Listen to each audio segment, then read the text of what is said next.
সম্মানিত উপস্থিতি, এই মুহূর্তে আমাদের সামনে আলোচনা নিয়ে আসবেন আমাদের সকলের শ্রদ্ধাভাজন প্রিয় বাংলার আকাশের আকীদার আকাশের যাকে আমরা সূর্য বা চন্দ্র বলতে পারি, যিনি আমাদের মাথার তাজ স্বরূপ ওলামায়ে আহলে হাদিসের সবচেয়ে উঁচু মানের যে বক্তা বা যে আলেম, যে বিদগ্ধ পণ্ডিত আমাদের সামনে উপস্থিত হয়েছেন।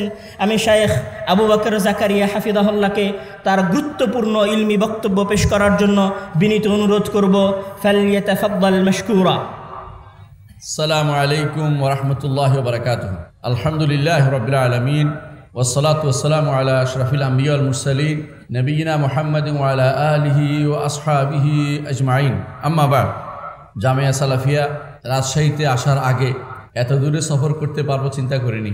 শেষ পর্যন্ত শেখ আব্দুর রাজ্জাক বিন ইউসুফ অনুরোধ করলেন যে আপনাকে আসতেই হবে, সেই জন্য আসলাম। আপনারা আমার শরীরের অবস্থা ভালো করেই জানেন, দোয়া করবেন আল্লাহ যেন আপনাদেরকে যে উদ্দেশ্যে এসেছেন তার কিছু শোনাতে পারি এবং আপনারা এখান থেকে ইনশাআল্লাহ বিশাল আলো নিয়ে যাবেন এই বিশ্বাস আমি রাখি। প্রিয় ভাইয়েরা, আল্লাহ তাআলা বলেছেন, কুল ইন্নামা আনা বাশারুম মিসলুকুম ইউহা ইলাইয়া আন্নামা ইলাহুকুম ইলাহুন ওয়াহিদ ফামান কানা ইয়ারজু লিকা রাব্বিহি ফালইয়ামাল আমালান সালিহান ওয়া লা ইউশরিক বিইবাদাতি রাব্বি আহাদা। হে নবী, আপনি বলে দিন, আমি তোমাদের মতো একজন মানুষ, আমার শ্রেষ্ঠত্ব হচ্ছে আমার কাছে ওহী প্রেরণ করা হয়। সূরা কাহফের 110 শেষে বলা হয়েছে, যদি কেউ আল্লাহর সাথে সাক্ষাতের আশা রাখে, আল্লাহকে দেখতে চায়, জান্নাতে যেতে চায়, সেই জন্য দুটি কাজ করে, ফালইয়ামাল আমালান সালিহান ওয়া লা ইউশরিক বিইবাদাতি রাব্বি আহাদা।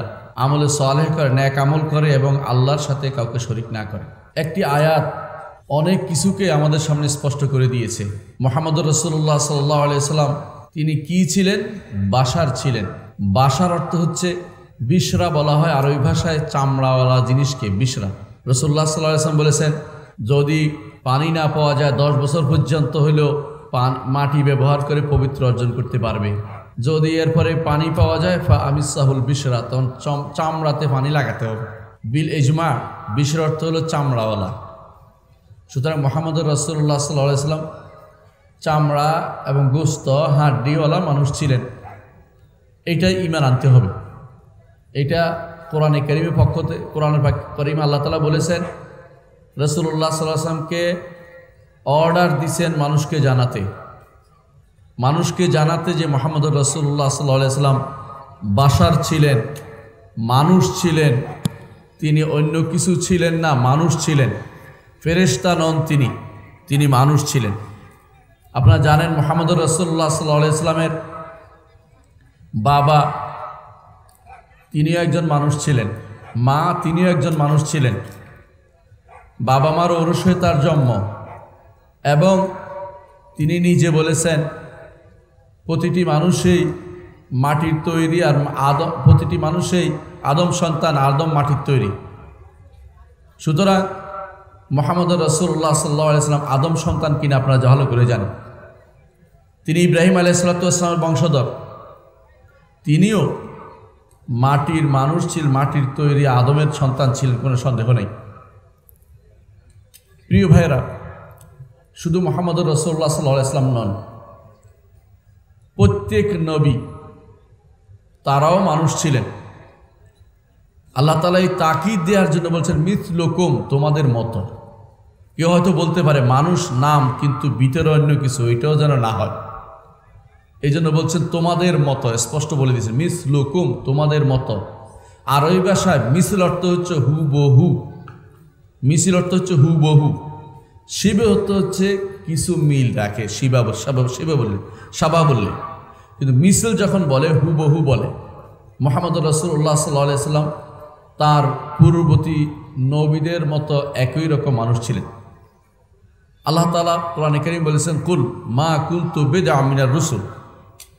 হে নবী, আপনি বলে দিন, আমি রাসূলদের মধ্যে নতুন কোনো ধারার প্রণয়ন করিনি, নতুন কোনো ধারার আমি কোনো শুরু করিনি।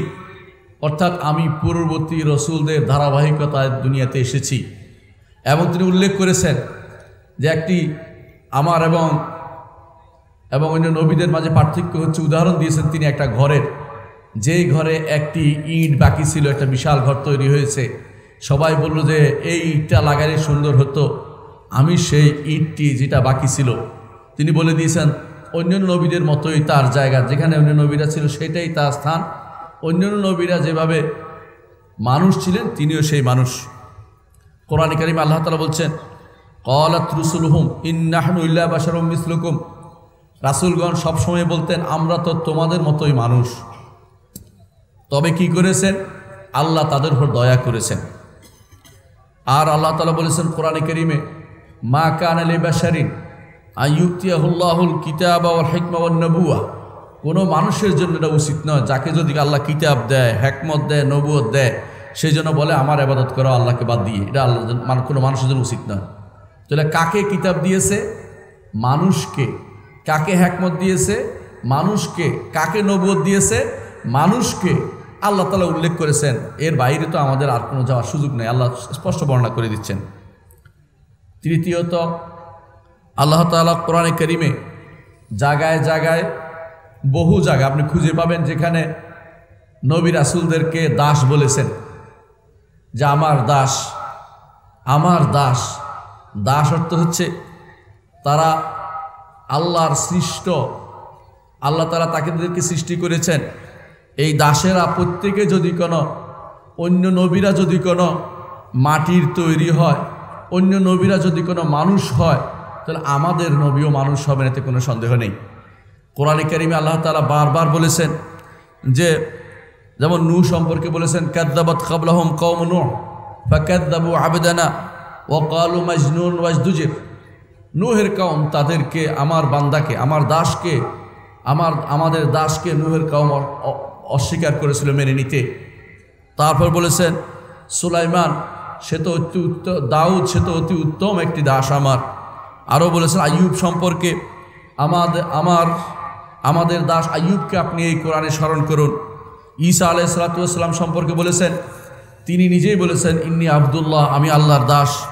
মুহাম্মদ সাল্লাল্লাহু আলাইহি সাল্লাম সম্পর্কে আল্লাহ নিজে বলছেন সুবহানাল্লাযী আসরা বিআবদিহি, ওই আল্লাহর পবিত্রতা ঘোষণা করছি যিনি তার বান্দাকে সফর করিয়েছেন, তার দাসকে সফর করিয়েছেন। কোরআনে কারিমে অন্যত আল্লাহ তাআলা বলছে আলহামদুলিল্লাহিল্লাযী আনজালা আলা আবদিহিল কিতাব, ওই আল্লাহর প্রশংসা করছি যিনি তার দাসের উপর কিতাব নাজিল করেছেন। দাস বলতে অনেকের কাছে কষ্ট লাগে। সবাই আমরা দাস, আমাদের প্রভু হচ্ছেন রব্বুল আলামিন। আল্লাহ তাআলাই আমাদের রব, আমরা সবাই তার দাস, এর বাইরে আর কিছু চিন্তা করার সুযোগ নাই। চতুর্থ যে কারণে মুহাম্মদুর রাসূলুল্লাহ সাল্লাল্লাহু আলাইহি ওয়াসাল্লাম মানুষ ছিলেন তা হচ্ছে তার কষ্ট হতো, অসুখ হতো। রাসূলুল্লাহ সাল্লাল্লাহু আলাইহি ওয়াসাল্লাম তার অসুখ হতো, আপনারা ভালো করে জানেন, রোগ শোকে তিনি ভুগতেন। তার জ্বর হতো, মাঝে মধ্যে মাথা ব্যথা হতো। তিনি আয়েশা রাদিয়াল্লাহু আনহাকে একবার বলেছেন যে তোমার কি মাথা ব্যথা? বা আমার তো মাথা ব্যথা আরম্ভ হয়েছে।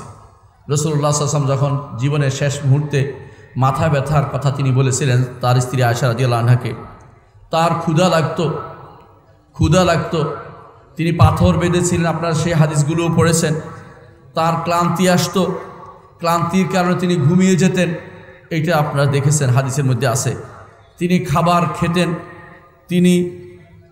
তার মৃত্যু হয়েছে, তিনি রাগ করতেন।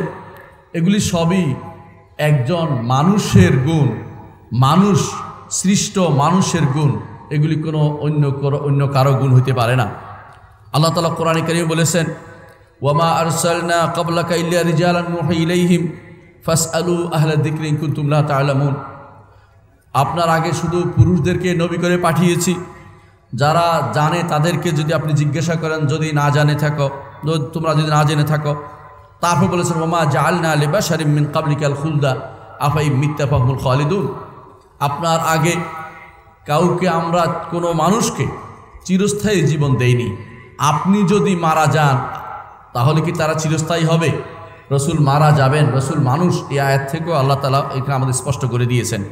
আল্লাহ তাআলা আরও বলেছেন ওয়ালাকাদ আরসালনা রুসুলাম মিন ক্বাবলিকা ওয়া জাআলনা লাহুম আজওয়াজান ওয়া যুররিয়্যা। আপনার পূর্বে আমরা অনেক রাসূল প্রেরণ করেছি, তাদের জন্য স্ত্রীর ব্যবস্থা করেছি, সন্তানের ব্যবস্থা করেছি। স্ত্রী সন্তান সৃষ্ট জীবের হয়, মানুষের হয়, স্রষ্টার হয় না, স্রষ্টার কোনো অংশের হয় না। আল্লাহ তাআলা অবশ্যই মুহাম্মদ রাসূলুল্লাহ সাল্লাল্লাহু আলাইহি ওয়াসাল্লামকে মানুষ আকারে দুনিয়াতে পাঠিয়েছেন। ইব্রাহিম আলাইহিস সালাতু ওয়াস সালাম তিনি বলছেন আল্লাযী হুয়া ইউতঈমুনি ওয়া ইয়াসকিন, যিনি আমাকে খাবার দেন, যিনি আমাকে পান করান, যিনি আমি অসুস্থ হলে আমাকে আরোগ্য দেন, যিনি আমাকে মৃত্যু দিবেন, তারপর তিনি আমাকে আবার জীবিত করবেন। তাহলে বোঝা গেল যে নবীরা সব মারা যাবেন, নবীরা মানুষ ছিলেন। তারপর আল্লাহ তাআলা বলছেন লূত আলাইহিস সালাতু ওয়াস সালাম সম্পর্কে যে তিনি বিপদে পড়ে তিনি অত্যন্ত অসহায় বোধ করছিলেন।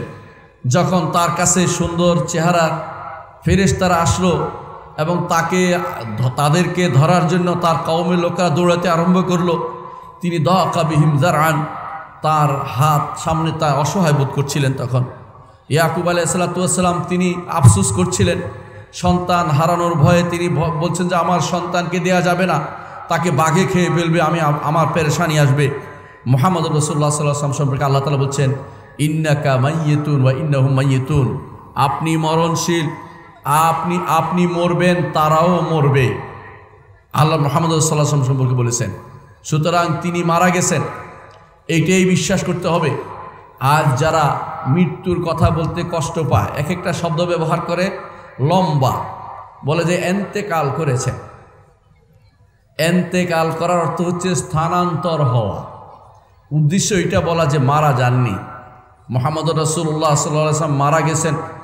আবু বকর রাদিয়াল্লাহু আনহু মৃত্যুর পরে এসে কপালে চুমু দিয়ে বললেন, আল্লাহর শপথ করে বলছি, আল্লাহ আপনাকে দুটি মৃত্যু দিবেন না, আপনার মৃত্যু তো এসেই গেছে। মুহাম্মদ রাসূলুল্লাহ সাল্লাল্লাহু আলাইহি ওয়াসাল্লাম মারা গেছেন এটা বলতে কষ্ট পাবেন না, এটা হচ্ছে বাস্তব, এটা হচ্ছে বাস্তব। তিনি মারা না গেলে সাহাবায়ে কেরামের উপর জোর করে আপনি অপবাদ দিলেন যে জীবন্ত মানুষকে কবরে দিয়ে দিছে। জীবন্ত মানুষকে কবরে দেয়া যায় না। মুহাম্মদ রাসূলুল্লাহ সাল্লাল্লাহু আলাইহি ওয়াসাল্লাম মারা গেছেন, তার মৃত্যুর পরে সাহাবায়ে কেরাম তাকে কবরস্থ করেছেন, জানাজা পড়েছেন, প্রত্যেকে ভিন্ন ভিন্নভাবে ইন্ডিভিজুয়ালি। এর অর্থ হচ্ছে মুহাম্মদ রাসূলুল্লাহ সাল্লাল্লাহু আলাইহি ওয়াসাল্লাম মানুষ ছিলেন, মানুষের মৃত্যু হয়েছে। তার সম্পর্কে আল্লাহ তাআলা আরও বলেছেন আফা ইম্মাতা ওয়া কুতিলা ইনকালাবতুম আলা আকাবিকুম, মুহাম্মদ তো একজন রাসূল, আর কিছু নয়। ওমা মুহাম্মাদুন ইল্লা রাসূল কদ খালাত মিন ক্বাবলি রাসূল, আগেও তার মতো রাসূল চলে গেছে। আফা ইম্মাতা ওয়া কুতিলা ইনকালাবতুম আলা আকাবিকুম, যদি তিনি মারা যান, আও কুতিলা, যদি তাকে হত্যা করা হয়, তাহলে কি তোমরা পিছনের দিকে ফিরে যাবে? অর্থাৎ তিনি মারা যাবেন, কারণ তিনি মানুষ, মানুষের মৃত্যু হয়, প্রতিটি মানুষেই মারা যাবে। এমন কেউ নাই যে তাকে আল্লাহ তাআলা চিরস্থায়ী জীবন দিয়েছেন।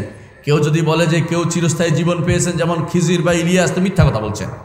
এমন কোনো দলিল কোরআনে কারিমে দেওয়া হয়নি, হাদিসেও নাই। এগুলি শুধু মানুষের কিংবদন্তির ভিতরে আছে। রাসূলুল্লাহ সাল্লাল্লাহু আলাইহি ওয়াসাল্লাম কেমন ছিলেন? আয়েশা রাদিয়াল্লাহু আনহা বলছেন কানা বাশারাম মিনাল বাশার, মানুষের মধ্যে থেকে একজন মানুষ ছিলেন। ইয়াফলি সাওবাহু, কাপড় সেলাই করতেন, কাপড় ধুতেন। ইয়াহলিবু শাতাহু, নিজের ছাগলের দুধ দোহাইতেন। ইয়াখদুমু নাফসাহু, নিজের খেদমত নিজে করতেন। তিনি হচ্ছেন মুহাম্মদুর রাসূলুল্লাহ সাল্লাল্লাহু আলাইহি ওয়াসাল্লাম। আয়েশা রাদিয়াল্লাহু আনহা বেশি জানেন তাদের থেকে যারা আজ মিথ্যাচার করে বেড়াচ্ছে। আয়েশা রাদিয়াল্লাহু আনহা অবশ্য বলছেন যে তিনি মানুষ ছিলেন, আর আমরা মানুষ বলতে তাকে রাজি নাই। উম্মে সুলাইম রাদিয়াল্লাহু আনহা থেকে রাসূলুল্লাহ সাল্লাল্লাহু আলাইহি ওয়াসাল্লাম বলেছেন যে উম্মে সুলাইম, তুমি কি জানো না আমি একজন মানুষ, আমি আমার রবের কাছে শর্ত করেছি যদি কাউকে আমি না হোক কারো উপরে বদদোয়া দিয়ে থাকি, আল্লাহ যেন হাসরের দিন এটা তার জন্য নৈকট্যের ব্যবস্থা করে দেন। এখানেও তিনি মানুষ হিসেবে নিজেকে পরিচিত করে তুলেছেন। নবীরা সবাই মানুষের যে কষ্টগুলি হয় সেগুলো তাদের ছিল। আপনারা জানেন নবীদের বিপদ আপদ হতো। এর মধ্যে রাসূলুল্লাহ সাল্লাল্লাহু আলাইহি ওয়াসাল্লাম হাদিসটি স্মরণ করুন, তিনি বলেছেন আশাদ্দুন নাসে বালাআন আল আম্বিয়া সুম্মাল আমসালু ফাল আমসাল, সবচেয়ে বেশি বিপদে পড়ে নবীরা, তারপর নবীদের মতো যারা কাছাকাছি থাকবে তারাই বিপদে পড়বে। দুনিয়াতে বিপদ আপদ দিয়ে আল্লাহ তাআলা তাদেরকে খাঁটি করে নেন, কখনো কখনো তাদেরকে দিয়ে ধৈর্যের পরীক্ষা তিনি নেন, কখনো কখনো তাদেরকে দিয়ে তিনি মর্যাদা উন্নীত করার ব্যবস্থা তিনি করেন। এর অর্থ হচ্ছে নবীদের উপর বিপদ আপদ আসত এবং মানুষের মতোই তাদের উপর বিপদ আপদ আসত। আইয়ুব আলাইহিস সালাতু ওয়াস সালাম 18 বছর বিপদ আপদে কাটিয়েছেন। 18 বছর শরীরের মধ্যে এই চামড়ার উপরে বিভিন্ন রকমের রোগ ব্যাধি হয়েছিল, এগুলিকে তিনি সরিয়ে দিয়েছেন। কষ্ট করে শেষ পর্যন্ত আল্লাহ তাআলা সরিয়ে দিয়েছেন। 18 বছর কষ্ট করেছেন। ওই হাদিসে এসেছে ইউসুফ আলাইহিস সালাম জেলের মধ্যে জীবন কাটিয়েছেন। নূর ছিলেন, নূর থাকলে চিপা দিয়ে বেরিয়ে যেতেন আলো হয়ে, কিন্তু তিনি মানুষ ছিলেন, জেলের ভিতরে জীবন কাটিয়েছেন। ইউনূস আলাইহিস সালাম মাছের পেটে একটা সময় তিনি মাছের পেটে আবদ্ধ ছিলেন। মুহাম্মদুর রাসূলুল্লাহ সাল্লাল্লাহু আলাইহি সাল্লাম মক্কাতে তার উপর আঘাত হয়েছে, তার মাথার উপরে উটের নাড়িভুড়ি তুলে দেওয়া হয়েছে এবং তাকে তায়েফের ময়দান থেকে তিনি যখন ফিরে আসছিলেন পাথর মেরে তার শরীর রক্তাক্ত করে দেওয়া হয়েছিল। রক্ত বের হয় মানুষের শরীর থেকে, রক্ত অন্য কিছু থেকে বের হয় না। মানুষ ছিলেন তিনি। ওহুদের যুদ্ধে তার দাঁত পড়ে গিয়েছিল, রক্তাক্ত হয়ে গিয়েছিলেন। একদিন তার হাত কেটে গিয়েছিল। রসুল তখন বলেছিলেন, ইন আনতি ইল্লা উসবুন দামিতি ওয়া ফি সাবিলিল্লাহি মা লাকিতি, তুমি তো একটা আঙ্গুল মাত্র রক্তাক্ত হয়েছ, আল্লাহর রাস্তায় তুমি যা পেয়েছো তার কারণে সেটা তুমি রক্তাক্ত হয়েছ। এর অর্থ হচ্ছে রাসূলের শরীর থেকে রক্ত বের হতো, রসুলের শরীর থেকে অন্য কিছু বের হতো না। এটা বুঝতে হবে। রসুল প্রকৃতির ডাকে সাড়া দিতে বাথরুমে যেতেন। এই জন্য আব্দুল্লাহ ইবনে ওমর বলেন, আমি আমার বোন হাফসার ঘরের ছাদের উপর উঠে দেখলাম মুহাম্মদ রাসূলুল্লাহ সাল্লাল্লাহু আলাইহি ওয়াসাল্লাম তার প্রাকৃতিক কর্ম সারছেন কেবলার দিকে মুখ করে, বাইতুল মাকদিসের দিকে পিছন দিয়ে। যেহেতু ঘরের ভিতরে সেজন্য সে বৈধতা ছিল আলেমরা বলেছেন, অথবা রসুল এটা জায়েজ বলার জন্য শুধুমাত্র সেটা করেছেন, অথবা একান্ত বিষয় ছিল যা তিনি খেয়াল করতে পারেনি আব্দুল্লাহ ইবনে ওমর। যেই কারণেই হোক প্রাকৃতিক কাজে তাকেও সাড়া দিতে হয়েছে মুহাম্মদ রাসূলুল্লাহ সাল্লাল্লাহু আলাইহি ওয়াসাল্লামকে। অনেক সময় তিনি বলতেন, হাদিসে এসেছে, তিনি গাছকে বলেছেন আমি প্রাকৃতিক কাজে যাব। গাছ এসে তাকে ইয়া দিয়েছেন, সামনে দাঁড়িয়ে গেছে গাছ, তাকে যাতে করে কেউ দেখতে না পায়। অনেক সময় আনাস এবং আরেকজন দাস তার জন্য রাসূলুল্লাহ সাল্লাল্লাহু আলাইহি ওয়াসাল্লামের জন্য পানি নিয়ে যেতেন। তিনি প্রাকৃতিক কর্ম সেরেছেন। এখন যদি কেউ বলে তিনি কিছু করতেন না, তিনি পেশাব করতেন না, তাহলে মিথ্যা কথা বলা হবে। এগুলি আজ তাদের মধ্যে বিচরণ করছে। প্রিয় ভাইরা, ষষ্ঠ যে কারণে আমরা বলবো যে নবীরা সবাই মানুষ ছিলেন, মুহাম্মদ রাসূলুল্লাহ সাল্লাল্লাহু আলাইহি ওয়াসাল্লাম মানুষ। নবীরা কি করতেন? জাগতিক কাজ কারবার করতেন, ছাগল চড়াতেন। মুহাম্মদ রাসূলুল্লাহ সাল্লাল্লাহু আলাইহি ওয়াসাল্লাম মক্কাতে ছাগল চড়িয়েছেন। আপনারা জানেন তিনি বলেছেন যে তোমরা কালোগুলি খাবে, একটা ফলের কথা বলেছেন। কেন, কিভাবে জানলেন? রাসূলুল্লাহ সাল্লাল্লাহু আলাইহি ওয়াসাল্লাম বললেন যে আমি মক্কার পয়সার বিনিময়ে মক্কার লোকদের এক সময় ছাগল চড়িয়েছি। দেখিয়ে দিলেন যে তিনি মানুষ ছিলেন এবং ছাগল চড়িয়েছেন। মুসা আলাইহিস সালাতু ওয়াস সালাম তিনি শুআয়ব নামক নেক বান্দার ছাগল চড়িয়েছেন এবং 10টি বছর সেখানে কাটিয়েছেন ছাগল চড়ানোর মধ্যে। দাউদ আলাইহিস সালাতু ওয়াস সালাম তিনি কর্মকার ছিলেন, আল্লাহ তাআলা তার জন্য লোহাকে নরম করে দিয়েছেন। জাকারিয়া আলাইহিস সালাতু ওয়াস সালাম তিনি নাজ্জার ছিলেন, কাঠ মিস্ত্রি ছিলেন। এগুলি সবই সহিহ হাদিস দ্বারা সাব্যস্ত, সহিহ মুসলিমের হাদিসের মধ্যে এসেছে। এর অর্থ হচ্ছে যে তারা এই কাজগুলি করেছেন কারণ তারা মানুষ ছিলেন, মানুষের পক্ষে এই কাজগুলি করা সম্ভব। সপ্তম যে কারণে বলবো যে মুহাম্মদ রাসূলুল্লাহ সাল্লাল্লাহু আলাইহি ওয়াসাল্লাম তিনিও মানুষ, নবীরা সব মানুষ। আল্লাহ তাআলা মানুষকেই রিসালতের দায়িত্বর জন্য যোগ্য করে তৈরি করেছেন। আল্লাহ তাআলা বলছেন, ইন্না আরাদনাল আমানাতা আলাস সামাওয়াতি ওয়াল আরদি ওয়াল জিবাল ফাআবাইনা আন ইয়াহমিলনাহা ওয়া আশফাকনা মিনহা ওয়া হামালাল ইনসান ইন্নাহু কানা যালুমান জাহুলা। আসমান জমিন পাহাড় পর্বতকে আল্লাহ তাআলা বলছেন আমানত নিতে পারবে, তারা অস্বীকার করেছে। এই আমানতের এই দায়িত্ব গ্রহণ করেছে মানুষ। এই যে মানুষের পক্ষে সম্ভব নবুয়ত এবং রিসালতের দায়িত্ব গ্রহণ করা। আল্লাহ তাআলা এই জন্য মুহাম্মদ রাসূলুল্লাহ সাল্লাল্লাহু আলাইহি ওয়াসাল্লাম সহ তার ভাই প্রত্যেকটি ভাই যারা আগে চলে গেছে তাদেরকে তারা এই মানুষ হিসাবে তাদেরকে গ্রহণ করেছেন। হ্যাঁ, কখনো কোনো ফেরেশতাদের থেকে গ্রহণ করেছেন। আল্লাহ সে উল্লেখ করে দিয়েছেন কোরআনে কারিমে, আল্লাহু ইস্তাফি মিনাল মালাইকাতি রাসূলাম ওয়া মিনান নাস। মালাইকাদের থেকে তিনি রাসূল নিয়েছেন এবং মানুষদের থেকে রাসূল নিয়েছেন। মানুষদের থেকে যে রাসূল নিয়েছেন তারা সারা মানুষের কাছে প্রেরিত হয়েছেন। আর মালাইকাদের থেকে যে রাসূল নিয়েছেন তিনি হচ্ছেন জিবরিল আলাইহিস সালাম। তাকে তিনি স্পেশালি নবীদের কাছে পাঠাতেন, বিভিন্ন রকমের আল্লাহর ওয়াহি দিয়ে বাণী দিয়ে তাদের কাছে পাঠিয়েছেন। অষ্টম যে কারণে বলবো মুহাম্মদ রাসূলুল্লাহ সাল্লাল্লাহু আলাইহি ওয়াসাল্লাম সহ প্রত্যেক নবী মানুষ ছিলেন। আরবের মুশরিকরা সহ পূর্ববর্তী প্রত্যেক কাফের জাতির একটাই সমস্যা ছিল, তারা বলতো যে মা লিহাদার রাসূল ইয়াকুলুত তাআম ওয়া ইয়ামশি ফিল আসওয়াক, এই রাসূলের কি হলো, বাজারে যায় খাবার খায়, মানে বিয়ে শাদী করে বাজারে যায় কেনা বেচা করে, এটা তাদের কাছে খারাপ লাগে। এর অর্থ হচ্ছে এটাই করতেন নবী রাসূলরা, কিন্তু মানতে পারতো না। কারা মানতে পারতো না? যারা নবী রাসূলদেরকে মানুষ মনে করতে পারতো না, তারাই মানতে পারতো না। আর যারা নবী রাসূলদেরকে মানুষ মনে করতে পারবে না, তারাই নবী রাসূলদেরকে মূলত তাদের উপর ঈমান আনতে দ্বিধা করে। আমরা তাদেরকে মানুষ মনে করি এবং সেই জন্যই আমরা বলি যে তারা অবশ্যই মানুষ ছিলেন। এই জন্য কাফেররা মানুষ কেন অনুসরণ করবে এই কথা বারবার বলতেন। তারা কি বলতেন? মা আনতুম ইল্লা বাশারুম মিসলুনা, তোমরা তো আমাদের মতোই মানুষ। তাহলে ওরাও বিবেকবান ছিল, ওরা বুঝতো যে মানুষ তিনি, বাড়তি কিছু তাদের মধ্যে ছিল না। কিন্তু রাসূলরা একই জবাব দিয়েছেন। কি জবাব দিয়েছেন? ইন্নাহনু ইল্লা বাশারুম মিসলুকুম, আমরা তোমাদের মতোই মানুষ, আমরা তোমাদের মতোই মানুষ। ওয়ালাকিন্নাল্লাহ ইয়ামুন্নু আলা মান ইয়াশা মিন ইবাদি, কিন্তু আল্লাহ তার বান্দাদের মধ্যে যার উপরে ইহসান করেন, দয়া করেন, দয়া করে দুটি কাজ করেন। একটি হচ্ছে নবুয়তের জন্য তাকে তৈরি করেন, দ্বিতীয় হচ্ছে তাকে নবুয়ত প্রদান করেন। এই আহলে সুন্নাত ওয়াল জামাতের আকীদার অংশ এটা। দুইটা কাজ করেন, শুধুমাত্র পছন্দ করে যাকে তাকে দেন না, আগে থেকেই তাকে তৈরি করেন। যেমন মুসা আলাইহিস সালাতু ওয়াস সালামকে বলেছেন ওয়াসতানাতুকা লিনাফসি, তোমাকে আমার নিজের জন্য মুসা তৈরি করে নিয়েছি। প্রত্যেক নবীকে ছোট কাল থেকে আল্লাহ তৈরি করে নেন, কিভাবে তাকে মানুষের কাছে পেশ করলে মানুষ গ্রহণযোগ্য আকার তৈরি করে। মানুষ তিনি, মানুষের কোনো সন্দেহ নেই, কিন্তু আল্লাহ দয়া করেছেন তাদের উপরে, তাদেরকে ছোট কাল থেকে ভালো কাজের উপর বড় করেন, অন্যায় অশ্লীল কোনো কাজের উপর তাদেরকে আল্লাহ বড় করেন না। গুনাহ খাতার মধ্যে খারাপ দৃশ্যমান মানুষ দেখে গুনার মধ্যে দেখলে ঘৃণা করবে, এমন কাজ নবীদের দিকে রাসূলদের দিয়ে তিনি করাননি। এই হচ্ছে মান, আল্লাহর পক্ষ থেকে দয়া। নবীরা এটাই বলতেন, আমরা তো তোমাদের মতোই মানুষ ছিলাম, কিন্তু আল্লাহ আমাদের উপর দয়া করেছেন, দয়া করে আমাদেরকে তৈরি করেছেন এবং নবুয়ত এবং রিসালাত প্রদান করেছেন। নবম যে কারণে তারা মানুষ ছিলেন সেটা হচ্ছে এরা সবসময় বলতো, পূর্ব থেকে বলতো, তারা অস্বীকার করত আল্লাহ তারা মানুষদের কেন রাসূল দিবেন, মানুষদের থেকে রাসূল দিতে পারেন না। তাদের কাছে এই ধারণা ছিল। মুশরিকরা বলতো মানুষদের থেকে রাসূল বানাইতে পারেন না। এখন যারা মানুষ নবী বলবে না, তাদের কি অবস্থা হবে আপনারা চিন্তা করেন। তারা কাদের মতো? তারা কাদের মতো? কাফের মুশরিকদের মতো। তারাও একই কথা বলতো, যে তারা কি বলতো?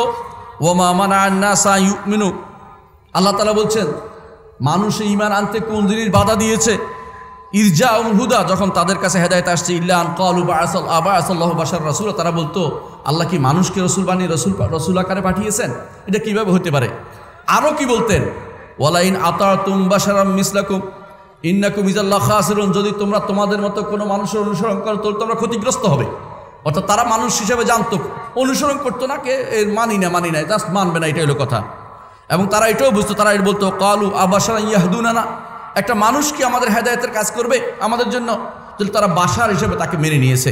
আর কি বলতো তারা? আবাশারা মিন্না নাত্তাবিউ, আমাদের মধ্যে থেকে একজন মানুষকে আমরা গ্রহণ করব। আল্লাহ তাআলা কোরআনে কারীমে বলেছেন লাকাদ জাআকুম রাসূলুম মিন আনফুসিকুম, রাসূল পাঠাইছি তোমাদের মধ্যে থেকে, তিনি আরবি, তিনি কোরাশি, তিনি তোমাদের মতোই বাজারে চলাফেরা করেছেন।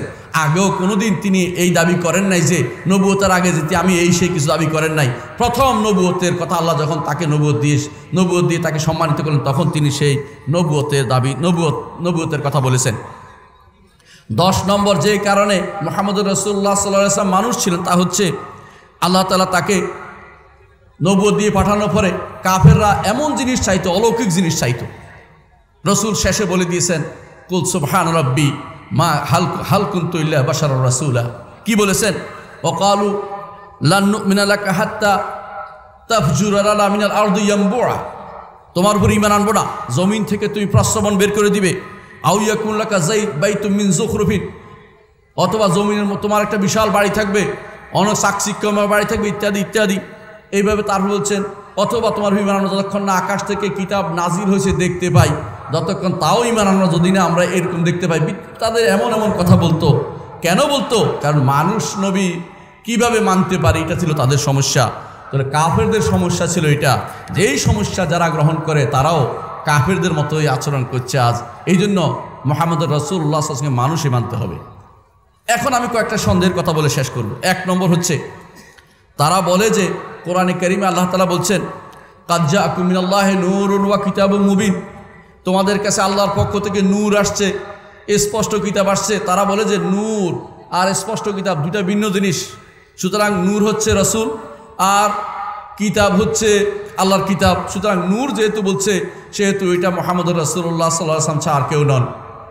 আমরা বলি নূর যদি মুহাম্মদুর রাসূলুল্লাহ সাল্লাল্লাহু আলাইহি ওয়াসাল্লামকে আপনি বলেন, এইটা একটা তাফসির আছে, আমি অস্বীকার করছি না, কিন্তু অধিকাংশ ওলামারা তাফসির করেছে নূর দিয়ে ওহী এসেছে আর কিতাব এসেছে। ওহী শুধু কিতাবে সংশ্লিষ্ট নয়, আরও বাইরে ওহী আসছে মুহাম্মদুর রাসূলুল্লাহ সাল্লাল্লাহু আলাইহি ওয়াসাল্লামের কাছে। আর দ্বিতীয়ত ওয়া দিয়ে সব সময় বিপরীতটা বুঝায় না এবং বুঝায়। এর কোরআনে কারিমে এর অনেক ঘুরি ঘুরি নিদর্শন রয়েছে। সুতরাং এটা দিয়ে এই দাবি করার কোনো সুযোগ নাই যে মুহাম্মদুর রাসূলুল্লাহ সাল্লাল্লাহু আলাইহি ওয়াসাল্লাম নবী ছিলেন। আর যদি বলা হয় যে তিনি নবী ছিলেন, মুহাম্মদুর রাসূলুল্লাহ সাল্লাল্লাহু আলাইহি ওয়াসাল্লাম তিনি মানুষ ছিলেন না নূর ছিলেন, আমি ভুল বলছিলাম, তিনি নূর ছিলেন, কেউ যদি বলা হয় নূর ছিলেন এটা প্রমাণ করে, তাহলে আমরা বলবো এই নূর হচ্ছে হেদায়েতের নূর। যে কারণ কোরআনে কারিমে আল্লাহ তাআলা তাওরাতকে নূর বলেছেন, ইনজিলকে নূর বলেছেন, কোরআনকে নূর বলেছেন, এমনকি আল্লাহ তাআলা এই চাঁদকেও নূর বলেছেন। এইভাবে আল্লাহ তাআলা জগতের যেটাতে আলো আছে, যেটা থেকে মানুষ উপকৃত হয়, এইটাকে আল্লাহ তাআলা নূর বলেছেন। এই বিষয়ে বিস্তারিত আমি আমার একটা গ্রন্থ বের হয়েছে, দ্বিতীয় খণ্ড বেরিয়েছে, এইটার মধ্যে বিস্তারিত উল্লেখ করেছি। রাসূলুল্লাহ সাল্লাল্লাহু আলাইহি ওয়াসাল্লামের যে বৈশিষ্ট্যতা উল্লেখ করেছি সেটা হচ্ছে সহিহ হাদিস বিশ্বকোষ, যেটা আপনারা জানেন দ্বিতীয় খণ্ড বের, সেখানে উল্লেখ করেছি। আমি ওই দিকে আর লম্বা আলোচনা করব না, শুধু বলতে চাচ্ছি তাদের আরেকটি যুক্তি কি রাসূল নূরের তৈরি বলার জন্য। তাদের মধ্যে আরেকটি যুক্তি, তারা বলে যে রাসূলের কোনো ছায়া ছিল না, এটা মিথ্যা কথা বলেছে, রাসূলের ছায়া ছিল। তাদের মধ্যে আরেকটি গোষ্ঠী বলে রাসূলুল্লাহ সাল্লাল্লাহু আলাইহি ওয়াসাল্লাম স্বাভাবিকভাবে তার জন্ম হয়নি, রাসূলের পিতামাতা পরস্পর চুম্বনের মাধ্যমে রাসূলের মা গর্ভধারণ করেছে, ইহাও মিথ্যা কথা, ডাহা মিথ্যা কথা। তাদের মধ্যে আরেক দল বলে রাসূল স্বাভাবিকভাবে জন্ম হয়নি, তিনি অটোমেটিকলি পেট থেকে নাভির দিয়ে বের হয়ে গেছেন, এইটাও মিথ্যা কথা। সাধারণ মানুষ যেভাবে জন্ম নেয় রাসূলুল্লাহ সাল্লাল্লাহু আলাইহি ওয়াসাল্লাম সেভাবে তার জন্ম হয়েছিল। তাদের মধ্যে আরেক দল বলে রাসূলের একটা হাদিস আছে আউয়ালু মা খালাকাল্লাহু নূরি, ইহাও ডাহা মিথ্যা কথা। এমন কোনো হাদিসের কিতাবে আজ পর্যন্ত পাওয়া যায় নাই। তাদের মধ্যে এক লোক বলে যে এটা মুসান্নাফে আব্দুর রাজ্জাকে আছে, আমরা মুসান্নাফে আব্দুর রাজ্জাক তন্ন করে খুঁজেছি, সেখানে কোনো এরকম হাদিস পাইনি। তারপর তারা বলতে আরম্ভ করলো এইটা মুসান্নাফে নাই, এটা তাফসিরে আব্দুর রাজ্জাকে আছে। তাফসিরে আব্দুর রাজ্জাক এতদিন ছাপা হয়নি, এখন ছাপা হয়েছে, সেখানে খুঁজে আমরা সেরকম কোনো হাদিস পাইনি।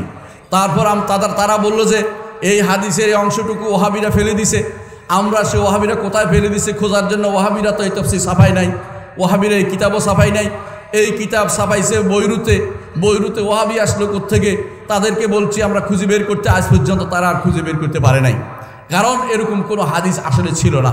শেষ পর্যন্ত এরকম একটা হাদিস আমি পেয়েছি, কোথায় পাইলাম? শিয়াদের গ্রন্থে। শিয়ারা 5 জনকে নূরের তৈরি মনে করে, মুহাম্মদ, হাসান, হোসাইন, ফাতেমা, আলী, এই 5 জনকে নূরের তৈরি মনে করে। এই জন্য তাদের এখান থেকে তারা মুহাম্মদ সাল্লাল্লাহু আলাইহি ওয়াসাল্লামকে নূরের তৈরি মনে করছে। এই জন্য সেখান থেকে নিয়েছে আহলুস সুন্নাত ওয়াল জামাত কোনোদিনই মুহাম্মদুর রাসূলুল্লাহ সাল্লাল্লাহু আলাইহি ওয়াসাল্লামকে নূরের তৈরি বলে নাই। যারাই এরকম আউয়ালু মা খালাকাল্লাহু নূরি, আল্লাহ প্রথম আমার নূর তৈরি করেছে, এই হাদিস বা বানোয়াট হাদিস উল্লেখ করবে, তারা অবশ্যই মিথ্যা কথা ছাড়া আর কিছুই বলছে না। তাহলে তারা কোত্থেকে এটা পেল? তাহলে আমরা দেখতে পাচ্ছি তারা শিয়াদের গ্রন্থ থেকে এটা নিয়েছে, অথবা তারা এই বিষয়গুলো তারা খ্রিস্টানদের থেকে নিয়েছে। কারণ আপনারা জানেন খ্রিস্টানরা কি বলে, তারা মতভেদে লিপ্ত হয়েছে ঈসা আলাইহিস সালাতু ওয়াস সালামের প্রকৃতি নিয়ে। তিনি কি ইলাহি রূপে আছেন নাকি তিনি নাসুত আর লাহুত নিয়ে তারা প্রশংসা মরে গেছে? তার শরীরের মধ্যে কি আল্লাহর অংশ আছে নাকি বান্দার অংশ? এ নিয়ে টেনশনে পড়ে তারা ভাগাভাগি হয়ে গেছে। আজও তারা মনে করে যে তাদের নবী অর্থাৎ ঈসা আলাইহিস সালাতু ওয়াস সালাম তিনি হচ্ছে নূরে মুজাসসাম, অর্থাৎ আল্লাহর অংশের উপরে জিসিম চড়ানো হয়েছে। আজ আমাদের দেশেও কিছু কিছু পীর ফকিররা বলে থাকে যে রাসূলুল্লাহ সাল্লাল্লাহু আলাইহি ওয়াসাল্লাম, মুহাম্মদুর নবী সাল্লাল্লাহু আলাইহি ওয়াসাল্লাম তিনি নাকি নূরে মুজাসসাম, অর্থাৎ তার ভিতরে নূর উপরে শরীর। কোথায় পেল? এটা শুধুমাত্র খ্রিস্টানদের থেকে তারা নিতে পারে, আর কোনো কারণ হতে পারে না। সুতরাং বোঝা গেল যে এগুলি সবই হচ্ছে মিথ্যাচার, এগুলির পক্ষে কোনো দলিল নেই। কোরআন এবং সুন্নাহ সরাসরি তাদের বিরোধিতা করছে। মুহাম্মদুর রাসূলুল্লাহ সাল্লাল্লাহু আলাইহি ওয়াসাল্লাম অবশ্যই মানুষ ছিলেন, এই মানুষ ব্যতীত তার অতিরিক্ত আর কোনো পরিচয় আমরা দিব না। মানুষ ছিলেন, অতিরিক্ত পরিচয় শুধু এটাই দিব, আল্লাহ তাআলা তার কাছে ওহী প্রেরণ করেছেন। শ্রেষ্ঠ মানুষ তিনি এবং সর্বশ্রেষ্ঠ মানুষ তিনি, যেভাবে বলেছেন আনা সাইয়্যিদু ওয়ালাদি আদম, আদম সন্তানের সর্দার হচ্ছে আমি, ওয়ালা ফখর, আমি গর্ব করে বলছি না। কারণ মানুষের শরীর দিয়ে কোনো বড় কিছু না, কর্মে বড় হয়, জন্মে নয়। মুহাম্মদুর রাসূলুল্লাহ সাল্লাল্লাহু আলাইহি ওয়াসাল্লাম তিনি কি কাজ করেছেন, বাশারিয়া, মানুষের জন্য কি নিয়ে এসেছেন সেটাই দেখার বিষয়। মানুষের জন্য তিনি মুক্তির সনদ নিয়ে এসেছেন। কোরআন এবং সুন্নাহ তিনি এমনভাবে নিয়ে এসেছেন যে আমরা এটা যদি অনুসরণ করি জান্নাত লাভ করতে পারবো, জাহান্নাম থেকে মুক্তি পেতে পারবো, দুনিয়াতে শান্তিতে বসবাস করতে পারবো। এইটাই যদি কোনো অনুসরণ করি, মুহাম্মদ রাসূলুল্লাহ অনুসরণের মাধ্যমে রয়েছে তার ভালোবাসা। মিথ্যাচার করে তার যেটা নয় সেটা বলাটা কোনোদিন তার ভালোবাসার প্রমাণ নয়। এগুলি হচ্ছে ওই সমস্ত লোকেরাই শুধুমাত্র বলে যারা কোরআন এবং সুন্নাহর অর্থ জানে না, বুঝে না, তারা শরীয়তের মাকাসদ উদ্দেশ্য বুঝে না। তারা মনে করে আবেগতাড়িত হয়ে মিথ্যাচার করলে বুঝি মুহাম্মদ রাসূলুল্লাহ সাল্লাল্লাহু আলাইহি ওয়াসাল্লামকে সম্মান জানানো, কখনো সেটা নয়। এখন যদি কেউ বলে মুহাম্মদ রাসূলুল্লাহ সাল্লাল্লাহু আলাইহি ওয়াসাল্লাম তিনি আল্লাহর নূর, তাহলে সে ব্যক্তি কাফের হয়ে যাবে এবং মুশরিক হয়ে যাবে। কেউ যদি বলে তিনি নূর আরশিহি, আরশের নূর, তাহলে সেই ব্যক্তি পথভ্রষ্ট এবং সেই ব্যক্তি অবশ্যই পথভ্রষ্ট এবং বড় ধরনের গুনার কাজ করেছে, কারণ মিথ্যাচার করেছে। কারণ নূরে আরশি, আরশ তারা অনেকে দোয়ার সময় বলে নূরে আরশি, মুহাম্মদ বলে আরশের নূর, এটাও মিথ্যা কথা। কেউ যদি বলে যে আমি বলে আদম আলাইহিস সালাতু ওয়াস সালাম তওবা কবুল হয়েছে, তিনি আরশের দিকে তাকায় নূরের লেখা মুহাম্মদের নাম দেখছেন, এই জাতীয় কথাগুলো মিথ্যা কথা, এগুলিকেও বিশ্বাস করা যাবে না। এই জন্য বলতে হবে যে মুহাম্মদ রাসূলুল্লাহ সাল্লাল্লাহু আলাইহি ওয়াসাল্লাম স্রষ্টার কোনো অংশ যদি মনে করে সেই ব্যক্তি হচ্ছে ওয়াহদাতুল উজুদের কায়েল। এরা কারা বলেছিল? এরা বলেছে ইবনে আরবি, ইবনে হুদ, তিলমিসানি, আব্দুল করিম আল জিলি এবং এই জাতীয় যারা নিকৃষ্টতম সর্বেশ্বরবাদী সুফি আছে তারা বলেছে। এদের অনুসরণ করে আমাদের দেশের সুফিরা সেটা বলে থাকে, আর আপনারা না জেনে তাদের অনুসরণ করে থাকে অনেকগুলো মানুষ। আমাদের দেশে অনেকে অনুসরণ করে সেটা বলে থাকে, সেটা বলা যাবে না। মুহাম্মদ রাসূলুল্লাহ সাল্লাল্লাহু আলাইহি ওয়াসাল্লাম সৃষ্ট মানুষ ছিলেন, আর যদি বলে তিনি সৃষ্ট মানুষ তবে তিনি নূর ছিলেন, তাহলে মিথ্যাচার করেছে এবং এটা বড় ধরনের পথভ্রষ্টতার পথ রচনা করেছে। তিনি মানুষ ছিলেন, মানুষ হিসাবে আমাদের কাছে তিনি তার আল্লাহ তাআলা আমাদের কাছে ওহী প্রেরণের জন্য মানুষকে প্রেরণ করেছেন। যদি তিনি ফেরেশতা প্রেরণ করতেন আমরা সেটা নিতে সক্ষম হতাম না এবং আমরা তাকে অনুসরণ করতে পারতাম না। মুহাম্মদ রাসূলুল্লাহ সাল্লাল্লাহু আলাইহি ওয়াসাল্লাম আমাদের জন্য আদর্শ হয়েছেন, মানুষ হিসাবে দেখিয়ে দিয়েছেন কিভাবে সালাত আদায় করতে হবে, সওম কিভাবে পালন করতে হবে, হজ কিভাবে করতে হবে। রাসূলুল্লাহ সাল্লাল্লাহু আলাইহি ওয়াসাল্লামের সেই আদর্শ অনুসরণ করার মধ্যেই তার ভালোবাসা নিহিত। মিথ্যাচার এবং বেহুদা বাড়াবাড়ি এটা কখনো জায়েজ নয়। রাসূলুল্লাহ সাল্লাল্লাহু আলাইহি ওয়াসাল্লাম বলেছেন লা তাতরুনি কামা আতরাতিন নাসারা ইবনে মারইয়াম, আমাকে তোমরা বাড়াবাড়ি করে এমন জায়গায় পৌঁছে দিও না যেমনিভাবে ইবনে মারইয়ামকে তার অনুসারীরা করে নিয়েছে। আজ আমরা ইবনে মারইয়াম, ঈসা ইবনে মারইয়ামের মতোই আমাদের কিছু লোক আজ মুহাম্মদুর রাসূলুল্লাহ সাল্লাল্লাহু আলাইহি ওয়াসাল্লামকে নূরের তৈরি বলে মিথ্যাচার করছে। আর কেউ আল্লাহর নূর বলে তো কাফের হয়ে যাবে, কেউ আল্লাহর নূর বললে সঙ্গে সঙ্গে কাফের, তার সাথে আর কোনো সম্পর্ক রক্ষা করা যাবে না। স্পষ্ট করে আশা করি বিষয়টি বুঝে আসছে। সুবহানাকাল্লাহুম্মা ওয়া বিহামদিকা আশহাদু আল্লা ইলাহা ইল্লা আনতা আস্তাগফিরুকা ওয়া আতুবু ইলাইক। আসসালামু আলাইকুম ওয়া রাহমাতুল্লাহি ওয়া বারাকাতুহু।